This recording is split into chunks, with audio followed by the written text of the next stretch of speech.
Uh, Hi, everyone. I'm Conan Smith. I am the president and CEO of the Michigan Environmental Council, and welcome back to Capital Connection.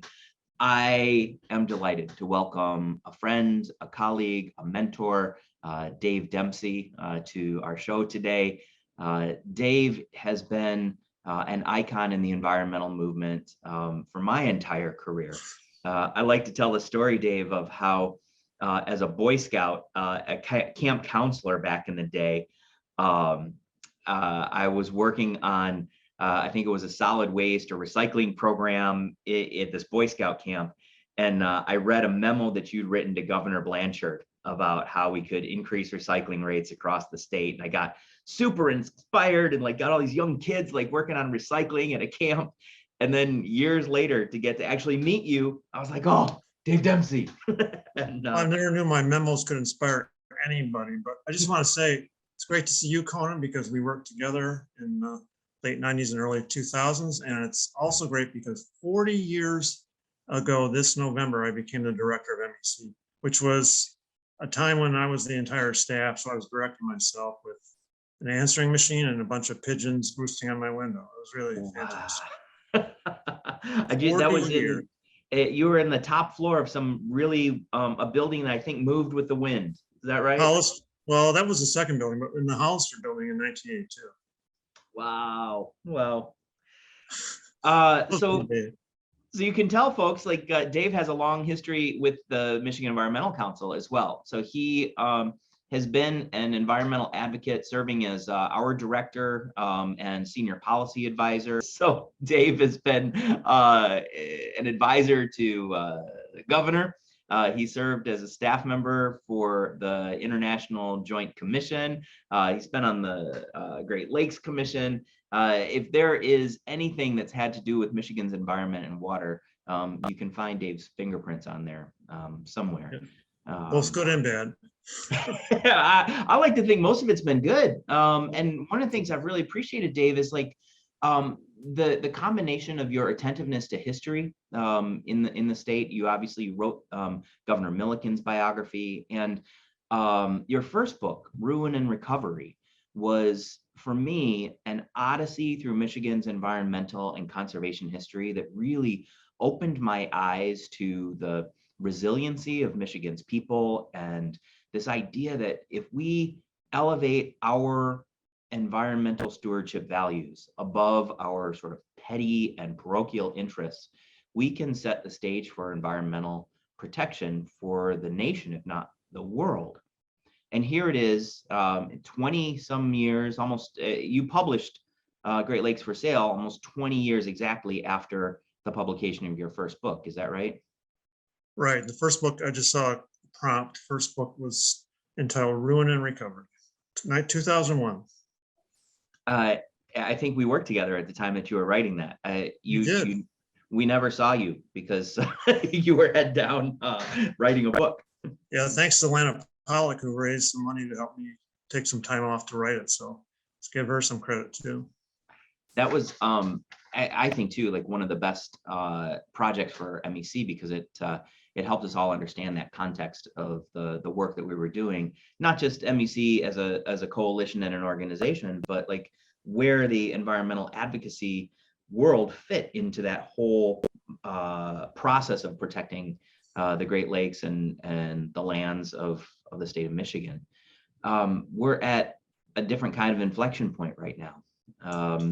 The Great Lakes are a precious resource that people all over the world are turning their eyes to as climate change makes availability of fresh water more difficult in regions like the Western United States, as population expands in desert areas like the Middle East.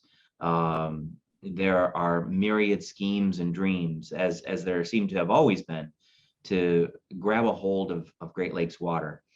And Michigan has played a strong role, but not as strong a role perhaps as it could and should, in ensuring that the lakes are protected and maintained in the public trust on behalf of the people of the state of Michigan.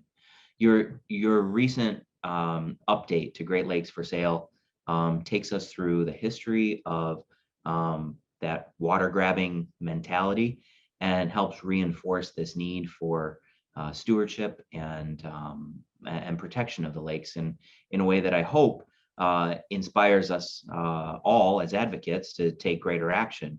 But equally important, you lay out at the end of the book a number of public policy recommendations that could strengthen our position as a state and a nation. Can you take us a little bit through, like, what was the original inspiration for the first version of Great Lakes for Sale and why you felt it was timely to do an update? Sure.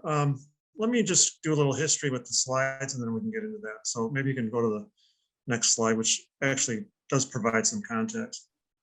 The first edition of Great Lakes for Sale really became necessary to me after the famous incident in 1998 when a Canadian company got a permit to, in essence, take water out of Lake Superior and ship it by freighter to customers in Asia, which touched off a huge uproar in the Great Lakes region. And it led to what became 10 years later the Great Lakes Compact. The irony to me was that the outrage in 1998 was about the very idea of selling Great Lakes water. But when we finished the compact 10 years later, we actually had a compact that facilitated the sale of water in small containers. So let's go on to the next slide and I'll explain why this book, in my mind, needed to be updated. A couple of things have happened since 2009 when the book first came out. Wisconsin's turned into the land of diversions instead of the land of lakes. They've authorized 4 new or increased diversions, and there's a 5th being considered right now. So that's more diversions than we've had in the previous century.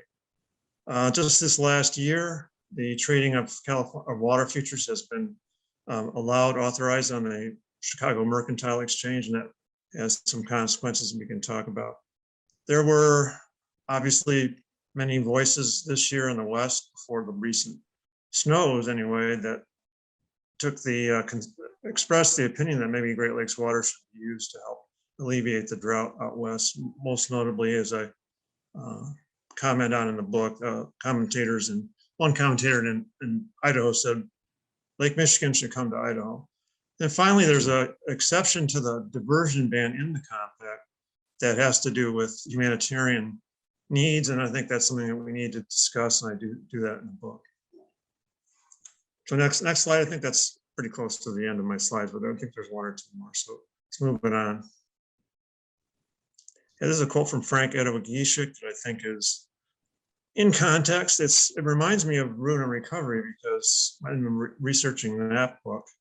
I found predictions in the mid-1800s that our timber would last 500 years, and we cut it all down in 2 generations. So we have to be mindful of that lesson as we consider husbanding our water for the future. I think then 1 more slide. So here's the storyline I want to get into today. The compact did shut the door, at least temporarily, on this idea of large scale pipelines being built to the west. It's simply not energy or economically feasible at this point, but it did open the door, I think, to another threat, which is commercialization. I want to distinguish between diversion and commodification. Many people come armed for my presentations and say, Dave, diversions and even water withdrawals for Nestle are just a minuscule portion of the water use in the Great Lakes Basin. And that's true in a certain way. It's not a great volume, but the issue is not the environmental impact. It's the idea that our water can become a commodity sold on markets, and that I think has some dangers. Wisconsin's been, I think, abusing the compact. The one exception in the compact to the diversion ban is that water can be diverted, in essence, to address a public health need. Waukesha, Wisconsin got a diversion because it had naturally contaminated water and needed a new supply. But the other diversions have not been for public health reasons. They've been basically urban sprawl diversions. And then Michigan, I think, needs to do more leadership. And maybe 1 more slide. If not, we're done. So Yeah. I think the next slide is probably where you can get my book. Oh, sorry. Yeah. Cam Davis, who's a well-known Great Lakes advocate. He was the Great Lakes Czar in the Obama administration has in the recent months championed and got the Metropolitan Water Reclamation District of Chicago, which he's a member of the commission for, to pass a resolution opposing commodification of Great Lakes water. And this is some of the reasoning in his quote. So that's about it. Of course, buy my book, you know. Well, Dave, too, I want to share with folks on the webinar that many of you, thanks to Dave's generosity, probably won't have to buy the book. We worked with Dave to get a number of copies that we're going to raffle off to attendees of this webinar. So Dave, thank you very much for your generosity there. And I want to give a thank you too.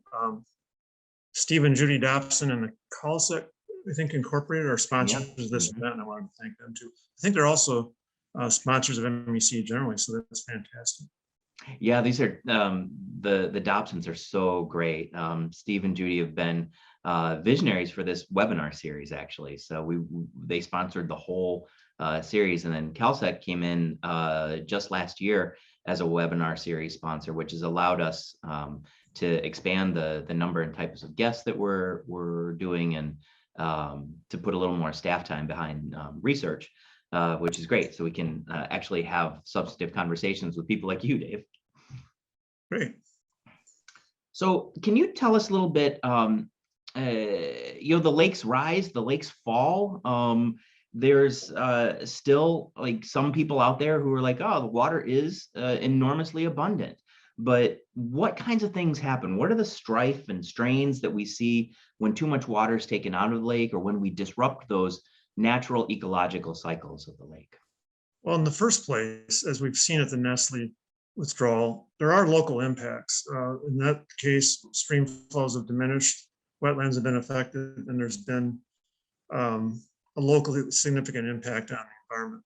As far as the Great Lakes basin-wide effect of diverting water or commercializing water, I think it's a long-term issue. I don't think there's ever any surplus water in the Great Lakes basin. Every drop is needed for some either human or ecological purpose. And I think it's a wrong framework really to think of any amount of Great Lakes water as some kind of a abundant or overabundance that we should give away or sell. There's this idea that around the commodification of water, the sale of water, that the Great Lakes represent 20% of the world's fresh water, 90% of the nation's freshwater supply. And then if it's there and it's available, why don't we tap it and sell it? And you see companies like formerly Nestle, which bottles the water and sells it off to consumers. That's a new industry relatively since since you first published this book. That industry has exploded. And then of course, agricultural production. We put a lot of water into plants that we sell all over the world. And you know, soda pop. Like we bottle a lot of Coke and Pepsi in this state and ship it around the region as well. There's a difference in the way we conceive of water as a product versus a use, right? And can you talk a little bit about that distinction and the challenges that it creates? Sure. You know, there are a number of reasons why water commercialization is bad. One, ethical reason. I know ethics doesn't always prevail in Washington or Lansing, but some cultures think of water as our mother, and you wouldn't sell your mother, I don't think. In terms of legal differences, there is in our body of law that applies to our part of the United States a distinction between use of water and ownership of water. Use is certainly something that is protected by both common law and statutory law, reasonable use anyway. Whereas selling water or claiming water to be a product in its own right is not protected and should never be protected by law. You know, a little thought exercise here. If you can say water is the source of life, But fill in the blank, is Pepsi the source of life? Is fruit juice the source of life? No, it's not. There's a fundamental difference between the two. And when we think about this idea of reasonable use versus creating water as a product for profit, it raises the question of ownership, and ownership is really ultimately about control. I think in Michigan, like, we've had a long tradition of public stewardship, which is even a higher level concept of ownership, that nobody owns the water, right? That we here as society are in a position to ensure the integrity of that resource, and that everybody has access to reasonable use of it, but not that anybody has the right to take any of it and do what they would with it. Is that right? Yeah, I think it's definitely right legally, and I think it's also right in terms of how Michigan's people feel. When we've asked on the street or on the beach, I guess actually, who owns the water of the Great Lakes, people viscerally say, no one owns the water. It belongs to all the people, and that's what the public trust doctrine of common law is all about. That goes back over 1,000 years to the Roman times, in which it was codified as a principle that the waters of the sea and the shorelines adjacent to the sea were, by their nature, a public good and could not be privately owned. And that's carried forward into today. And I think that that's the proper framework in which to view the Great Lakes, as a public good that needs to be protected, and its use is protected for the public. Dave, you made the point in the book that people have sort of a natural connection to the surface waters because they see them, they experience them as recreational assets. But there's also what folks have called the sixth Great Lake, which is under the ground. And it's been sometimes difficult for folks to extend the same care and stewardship and that public trust doctrine to groundwater versus surface water. Is that a shortcoming in the law, or is that a shortcoming in our conception, or both? Well, the law follows our conception, so I think it begins there. You know, some people get excited about the Kirtland's warbler or going fishing. I get excited about groundwater. It's a source of drinking water for 45% of our population. It supports agriculture and business, and it also provides the base flow for 25% of the volume of the Great Lakes. In other words, this groundwater ends up venting to rivers and streams and ends up in the Great Lakes. So it has a number of uses, but because we don't see it, we don't protect it.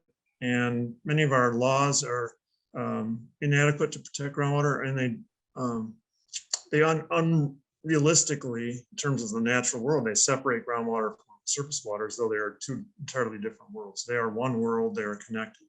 And we need to protect groundwater in many cases to protect surface water as well. We hear a lot from allies like Trout Unlimited that when groundwater is depleted, it does have that direct effect on surface water. For example, cold water streams in northern Michigan, which are home to some of the most unique trout species. Yeah, the Ausable River is a good example. And there's concern about the Ausable because of warming temperatures and ultimately warming groundwater as well. So climate change will have an effect on our groundwater and our streams. So this idea of folks outside the basin tapping into the waters of the Great Lakes is, as old as America itself in some ways of thinking. A decade or so back now, we came together as a region and as a nation to adopt the Great Lakes Compact, which is a legal framework which was designed to inhibit diversions from the Great Lakes. You've mentioned that its implementation has been good in some fronts, but not good in others. And in your book, you suggest that the adoption of the Great Lakes Compact actually has facilitated diversions outside the basin by creating the legal structures that allow states like Wisconsin to make independent determinations about the appropriateness of those diversions. That is what's happening in Wisconsin more often than not, right? Like the Waukesha diversion was enforceable by the compact, but some of the other tappings into the Great Lakes have been considered of local import and managed entirely within the state structure.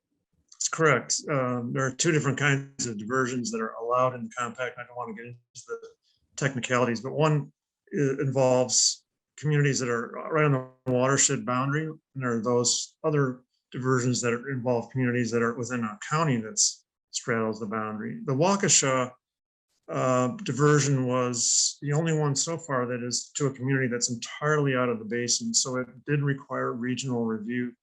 The other three newer increased diversions in Wisconsin have not required that. So Wisconsin's been unilaterally able to authorize those. In fact, one of those increased diversions was not really publicized until Peter Annan found out about it and updating his book, which was Great Lakes Water Wars. So it's been a bit stealthy, I think. Mm-hmm. You mentioned Lana Pollock, who was another former MEC director here and was the U.S. chair of the International Joint Commission when you worked there. And she asked a question, could we do a better job in advocating for the Great Lakes if we urge stricter implementation of the compact's existing provisions? Is it strong enough and not being used, or do we need to tighten those provisions? Well, both. I think in the short term, it's only realistic to see if we can enforce the existing compact better. We do need changes to the compact, but the first one took 10 years to negotiate and get through Congress and state legislatures, and I'm not sure it'll be any quicker to do it now, although it does need to be done eventually. Yeah, we need to enforce better. In the case of these diversions I talked about that were not subject to regional review, Michigan could have requested regional review for those, but did not. Neither did the other Great Lakes states. So that's one example of the situation where the existing compact could be used to better provide at least public input and oversight on diversions. And I think there needs to be effort by the states individually, hopefully in concert, to address the fact that the bottled water movements out of the basin are not considered diversions. That is a step backwards the compact took. I showed you the slide at the beginning where Congressman Stupak was outraged at the thought of 50 freighters a year of Lake Superior water leaving the continent. That can no longer happen under the compact, but 50 freighters full of bottled water could leave the watershed legally and go wherever in the world. So that needs to be addressed. You work now with For Love of Water, one of our great ally organizations in Northern Michigan, who's taken a leading role in designing the legal protections for the Great Lakes. And one of the avenues that Flow has asserted is that if water is going to be used by private entities, that there ought to be a royalty placed on that use in the same way that we do for hydrocarbon drilling, and that the people maintain the sort of ownership interest in that and allow its use by private sector entities. Am I capturing that thought the right way? Pretty much. I want to first pay homage to our founder, Jim Olson, who's Flow, as I said, Flow founder, and he's still central to our legal work. And Liz Kirkwood, who's our director, they've worked together to help draft this public water, public justice law that's mentioned in the book, but it's also prominently featured on the Flow website. Well, the legislation in no way would privatize water or commercialize it. It essentially says that water is a public resource, and the privilege of being able to extract it and sell it is something that is subject to the public trust doctrine. A royalty is much different from a tax legally and in principle. So the idea would be to allow, subject to obviously certain tough standards, the extraction for sale, but to make sure that the public is fully compensated through a royalty. And also, of course, there would no withdrawal would be allowed if there's any significant adverse environmental impact, period. One of the companion pieces of legislation to the Great Lakes Compact here in Michigan was a set of internal regulatory practices. And we have attempted to create a scientific basis for evaluating extractions. But we saw with Nestle that that policy by and large failed us. In the face of scientific evidence that massive extraction would in fact deplete the quality of surface water streams, and in the face of massive public opposition, the state of Michigan still permitted those extractions. So our internal framework, you would suggest, needs strengthening as well? Yes, actually, I think the people involved with that water withdrawal assessment tool have also agreed it needs refinement. As you know, Conan, there's a bill pending in the legislature for major water investments. I think $3.3 billion. Yeah. Part of that bill, which is now in front of the House of Representatives, will include $20 million for improvements in our water withdrawal assessment tool and our groundwater mapping that would make the tool, I think, much better. Right now, I think the tool underestimates the impact of proposed withdrawals on the environment. So we need to refine that and make it much more reflective of real world conditions. Dave, you conclude the book talking about some of the policy opportunities that we have in place. The first thing you say is that the Great Lakes region really needs to acknowledge water as a human right and embrace our stewardship ethic more concretely in law. Right. There's only one state in the country, California, that's written into statute the idea that water is a public human right. That's fairly important in Michigan because we've had this situation at the same time that Nestle's gotten the go-ahead, the green light to withdraw huge amounts of water, make huge amounts of profit. We've had folks in Detroit and Flint who've had their public water shut off and been unable to serve their own sanitation needs. That's totally unacceptable. There was temporary relief provided by Governor Whitmer during the pandemic's early months to make sure those people did not lose their service and other people to get their service turned back on. It should not be subject to the whims of a water utility, whether people actually have water flowing through their faucets. And that would be one result of declaring water to be a human right. You also mentioned that simply declaring it as a right is not the same as protecting it, and that we need investments in what you've called a Great Lakes Defense Fund. We have some basis for that in institutions that we've currently created, the Great Lakes Commission, the Great Lakes Protection Fund. How could we restructure the things that we have to be stronger, more formidable protectors of the Great Lakes? One of the advantages or maybe disadvantages of being around as long as I have is you remember what things were initially intended to do and what they're doing now that's different. The Great Lakes Protection Fund was set up in 1988 by the Great Lakes governors to be a source of ongoing revenue for basically research and monitoring on the Great Lakes. It's turned into a kind of a venture capital fund to support cool new ideas for Great Lakes protection. But I think that money was really intended initially, and it should be now, to support the gathering of information and data to help protect the Great Lakes from being exported, extracted, diverted, and so forth. And that money should be, I think, assigned back to the original purpose for which it was intended. So that's one thing that needs to be done. A great example of that would be the lack of information and understanding that we have of the impact of water bottling in the state. We don't have a strong, powerful data source that says how much is being pulled out and where it's going. Yeah, that's correct. A journalist, Keila Fond, a few years ago, set out to find out how much water and from where was being bottled in the state. And she had a heck of a time tracking down the info and did a good job, but it was not because the state had that data available. We need to have a very comprehensive and accurate database as just a basic tool that we need to have to manage our water correctly.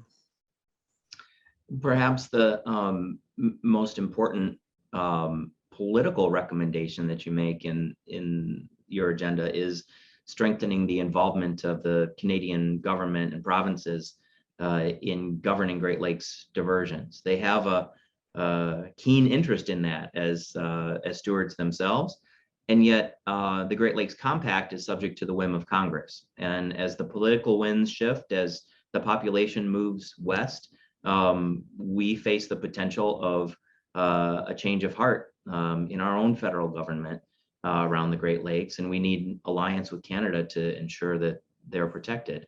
How would you go about strengthening the connectivity between the U.S. and Canada in that goal of protecting the lakes? Well, first thing I should say is there are other nations that should also be brought into the decision-making process, and that would be the tribes on the U.S. side and the First Nations on the Canadian side. They were here a long time before us, and they have great attachment to the Great Lakes and should be part of the process on an equal footing with the U.S. and Canada. Some of the changes that would be required to bring Canada to the table, at least, would be pretty difficult.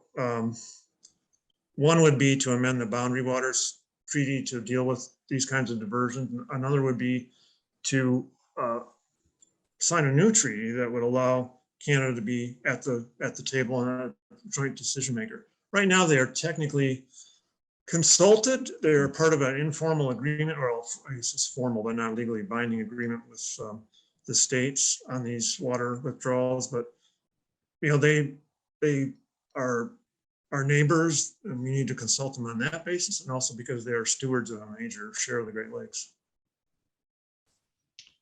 So we're about at the hour here. Dave, thanks for taking time to share with us the good new work you've done. Thanks for having me. Do you have plans for another book? I do. In fact, there's one that's going to come out this fall from Michigan State University Press, entitled Half Wild, not to be confused with half-witted or half whatever. It's a series of essays about policy work I've been involved with for almost 40 years. And I want to state for the record that there will also be a chapter or two about dogs, and you can see how that fits in if you buy the book. I'm excited for that. One of my favorite books that you wrote was actually about Michigan authors, unrelated in large part to the environment, but it was great to be reminded of the amazing talents we have here in the state. You're right. You're My brother co-authored that, Jack. And we actually have a third volume planned for next year, so that's something to watch for as well. Well, that's great, Dave. I hope we can have you back, not just to talk about your next book that's coming out, but as you know, we barely touched on some of the deeper and more complex issues with regards to Great Lakes management. And you and your colleagues at Flow, I think, would be great guests to have on and to delve into the questions of how do we evaluate humanitarian use? What is a right in the context of more local or regional stewardship? Questions like those that are going to challenge us for the next generation to come. I would love to have that opportunity. It's too bad we couldn't get into that today. But I also wanted to just say, I know you guys are doing great work on Senate Bill 565, and it's coming up, I think, sometime this winter in the State House of Representatives. That's the $3.3 billion water infrastructure bill, and I hope that sees action. I know you guys are involved centrally in that. Well, it's a great plug. So folks who are used to coming to this CAP Connection, please stay tuned. We'll have Charlotte Jameson, our Chief Policy Officer, and others on to talk about Senate Bill 365. We're working really hard to make sure that $3.5 billion gets allocated in the right way. And the challenges are pretty significant there. We have an excellent Senate bill that's actually challenged by the governor's office in a couple places, and we need to make sure that the message of protection gets out loud and clear. So come back again for that topic. Great, thanks for having me. Yeah, Dave, really appreciate you taking the time. And again, to everyone in the audience, thanks to you all for joining us. Please keep an eye on your email, because we are going to do that book raffle and send e-copies of Great Lakes for Sale to many of you. And ultimately, hope you take some time, if you don't win a copy, to purchase a copy and engage yourself in this debate over the Great Lakes. Thank you, Dave. Thank you, audience. We'll see you at the next one. Thanks.